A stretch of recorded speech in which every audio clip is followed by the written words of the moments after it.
पुणे जिल्ह्यातील भोर तालुक्यातल्या नसरापूरमध्ये घडलेली घटना ऐकून अंगावर अक्षरशः काटा येतो. 3.5 वर्षांच्या चिमुकलीवर अत्याचार करून तिची निर्घृण हत्या करण्यात आली आणि आता समोर आलेल्या शवविच्छेदन अहवालाने संपूर्ण महाराष्ट्र हादरला आहे. अहवालानुसार या 65 वर्षीय नराधमाने त्या निष्पाप मुलीच्या तोंडात गोळा कोंबला, फक्त तिचा आवाज बाहेर येऊ नये म्हणून. त्या चिमुकलीचा श्वास गुदमरला आणि तरीही त्याची क्रूरता इथेच थांबली नाही. तिचा मृत्यू झाला आहे की नाही हे पाहण्यासाठी तिच्या छातीत जोरात बुक्की मारण्यात आली. हे शब्द बोलतानाही मन सुन्न होतंय. ही मुलगी उन्हाळ्याच्या सुट्टीसाठी आजोळी आली होती.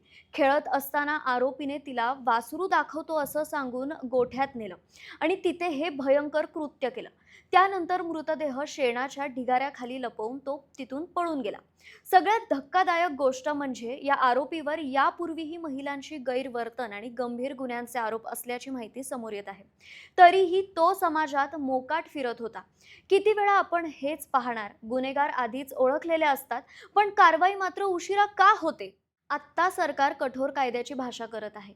लैंगिक अत्याचाराच्या आरोपींना पॅरोल न देण्याबाबत पुन्हा कायदा आणण्याची तयारी सुरू आहे. पण प्रश्न एकच आहे, हे सगळं नेमकं कधी थांबणार? 1 वर्षाच्या मुलीपासून ते 80 वर्षांच्या महिलांपर्यंत कोणतीच स्त्री सुरक्षित नाही आहे. महिलांना न्याय नेमका कधी मिळणार आणि हे नराधम समाजात मोकाट फिरणं कधी बंद होणार? कारण प्रत्येक वेळी मेणबत्त्या पेटतात, संताप व्यक्त होतो, पण काही दिवसांनी पुन्हा एक नवीन बळी समोर येतोय आणि हीच गोष्ट सर्वात जास्त भयावह आहे.